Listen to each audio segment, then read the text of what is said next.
Hi, I'm Sela. That cabin on Lake Windermere has been my sanctuary since I was 8 years old. My grandmother left it to me because I was the only one who'd sit with her on that creaky porch swing and listen to her stories for hours. That place is literally the only thing that's ever been truly mine. Growing up, my sister Marissa was the golden child who got everything. My new bike? She'd be riding it within a week. My prom date? Yeah, she somehow convinced him I wasn't interested anymore. My college scholarship celebration dinner somehow turned into her engagement party. That's been our dynamic since forever. Remember when Marissa borrowed your graduation dress and spilled red wine all over it? My husband Derek was saying as we packed for our weekend getaway. She never even apologized. Well, the cabin is the one thing she can't take from me. Grandma made sure of that with an ironclad will. I zipped up my bag and checked my phone. Your family still giving you grief about it? Aunt Patricia called again yesterday. Said it's selfish not to let them use it whenever they want, as if I don't maintain it and pay the taxes on it. They need to respect boundaries. It's your property. Derek always had my back. 10 years in the military gave him this quiet confidence that made me feel protected. We'd been married 3 years now, and this weekend was supposed to be our time to unwind. My phone buzzed with a notification. Tyler's latest TikTok. I nearly dropped my phone when I saw the background. What the hell? That's my cabin! I turned the screen toward Derek. Look at this! They're having some kind of party there right now.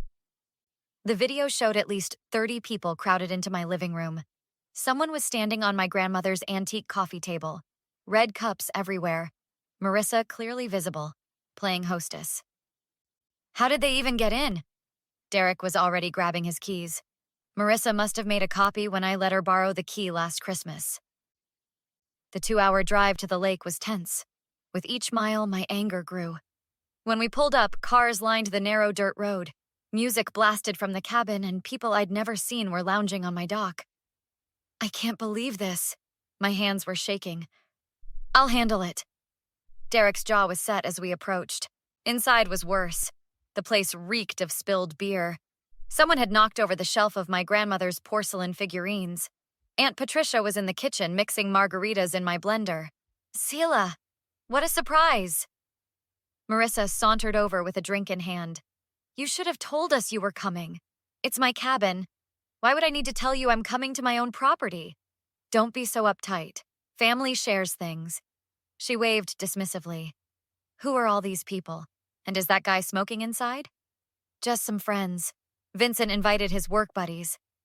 My brother-in-law was on the deck, grilling on my new Weber that had never even been used. You need to get everyone out, now. Come on, Sela. Don't be such a buzzkill. Aunt Patricia spent all day preparing food. I spotted Tyler filming our confrontation for his next social media post. That's when Derek stepped forward, his military bearing in full effect. Everyone who doesn't own this cabin needs to leave. Now. The room fell silent at Derek's command. His military stance and unwavering stare made several guests immediately grab their things. Dude, chill out. We were invited, some guy in a backwards cap mumbled. Not by the owner. Party's over. Derek moved to the sound system and cut the music. Marissa rushed over. You're being ridiculous. It's just a little get-together. A little get-together? There are at least 40 people here. I gestured around wildly. And who broke Grandma's china cabinet? For the first time, I noticed the shattered glass and figurines scattered across the hardwood floor. My heart sank as I spotted Grandma's hand-painted bluebird collection in pieces. Oh, that was an accident. Vincent bumped into it earlier. We'll replace it. Replace it? Those were one-of-a-kind pieces Grandma painted herself. I knelt down, carefully picking up the broken fragments. Vincent approached, beer in hand. Hey, no biggie. We can buy you new ones. Probably nicer ones. I stood up, fury building. Everyone out! Now!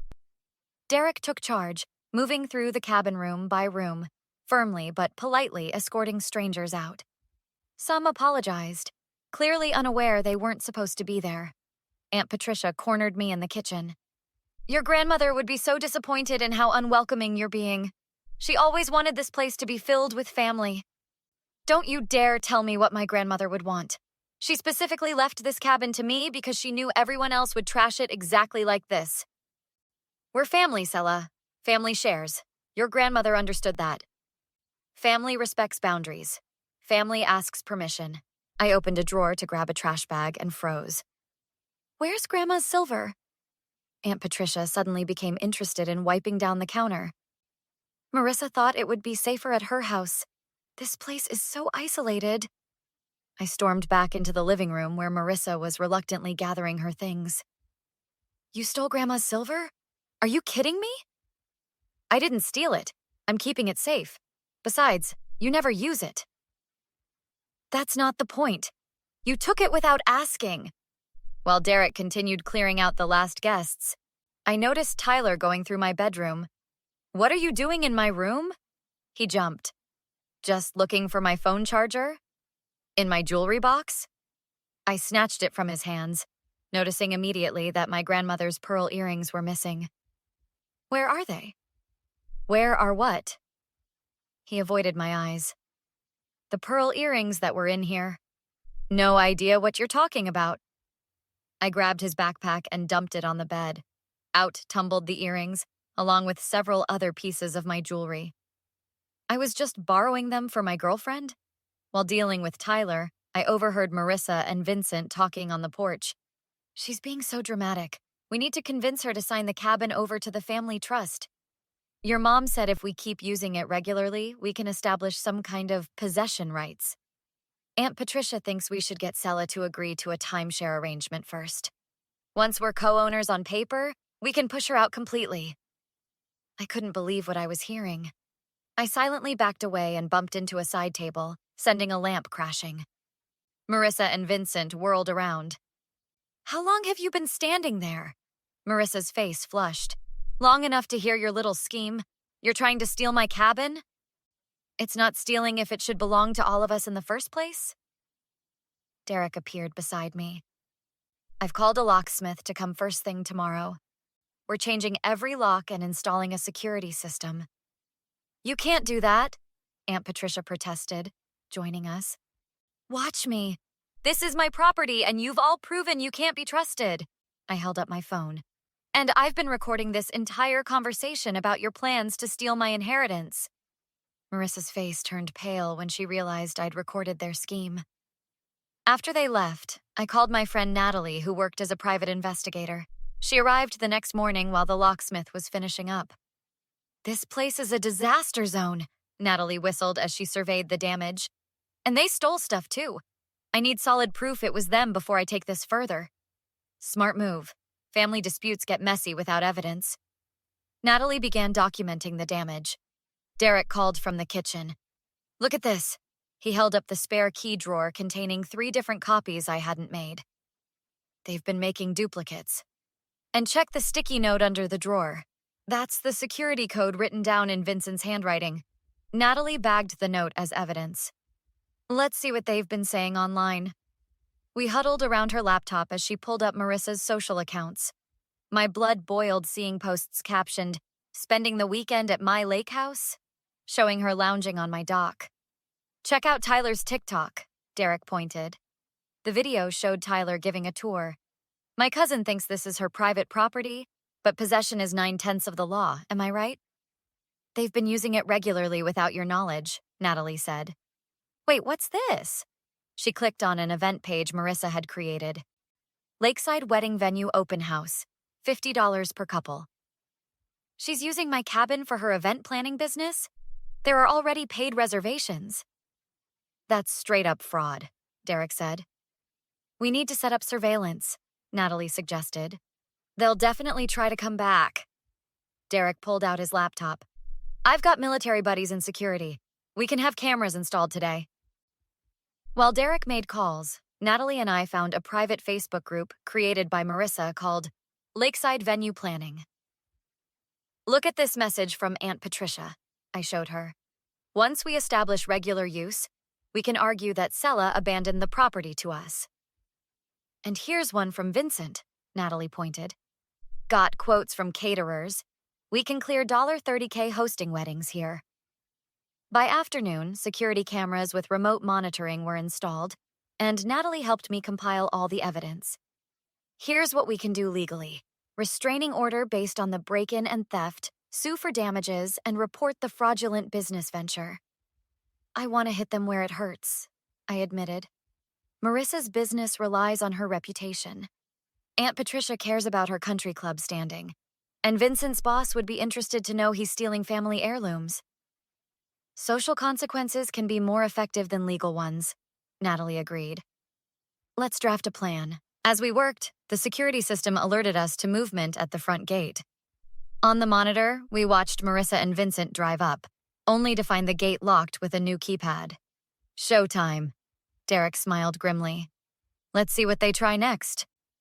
We watched on the security monitor as Marissa and Vincent tried every code combination they could think of before Marissa called my phone. Why is there a new gate code? We drove all the way out here for nothing. That's the point. You're not welcome here anymore. Don't be ridiculous. We need to measure the deck for the event next month. There won't be any event. Check your email. I had sent a cease and desist letter from my lawyer. There was silence as Marissa presumably checked her phone. You're suing us? Your own family? I'm protecting what's legally mine. The restraining order has already been filed. 2 weeks later, I sat in the courthouse as the judge granted my permanent restraining order against all 4 of them. Our property damage lawsuit was proceeding separately. Did you see Marissa's face when the judge mentioned possible criminal charges? Natalie whispered. With Natalie's help, I compiled everything that happened and sent it to our extended family group chat. You're really going nuclear, Derek said as I hit send. They've been lying about me for years. Time for everyone to see the truth. The responses flooded in immediately. Uncle James, the family patriarch, called me personally. I had no idea things had gotten this bad. Your grandmother would be heartbroken. We're having a family meeting and those 4 aren't welcome until they make this right. The ripple effects spread beyond family. Aunt Patricia lost her country club social committee position after 3 members canceled events with Marissa's company. Did you hear? Natalie called one morning. Marissa's lost 4 wedding contracts this week. Apparently, brides don't trust planners who commit fraud. What about Vincent? His company has a zero-tolerance policy for theft. He's on unpaid leave. The photos of him carrying your grandmother's silver were pretty damning. Even Tyler faced consequences when his university's ethics board received copies of his videos. A month later, Marissa cornered me in my workplace parking lot. Please, Sela, my business is falling apart. Can't we just talk this out? I'll pay for the damages. It's too late for that. You didn't just damage things. You damaged our relationship beyond repair. I'm your sister. I'm sorry, okay? I messed up. An apology doesn't undo years of taking what's mine. Actions have consequences. Aunt Patricia sent a tearful voicemail about family forgiveness. I deleted it without responding. Vincent sent a check for the damaged items with a note saying he didn't realize how serious it was. I forwarded it to my lawyer. By summer, the cabin was fully restored with a state-of-the-art security system and privacy fence. Think they've learned their lesson? Derek asked as we relaxed on the dock. I don't care if they have. I've learned mine. Some people don't deserve second chances. To boundaries. He raised his glass. And consequences. I clinked mine against his. For the first time since my grandmother passed, the cabin truly felt like mine again. Just peace, security, and the knowledge that I'd finally stood up for myself. What would you have done if you were in Sela's position? Would you have rejected all apologies like she did? Or would you have given your family a second chance after they faced consequences? The line between justified revenge and burning bridges can be controversial. Where do you draw that line with family who betrays your trust? Share your thoughts in the comments. If you enjoyed this revenge story, hit that like button so I know to create more content like this. Subscribe to catch our next story and turn on notifications so you don't miss out. Thanks for watching.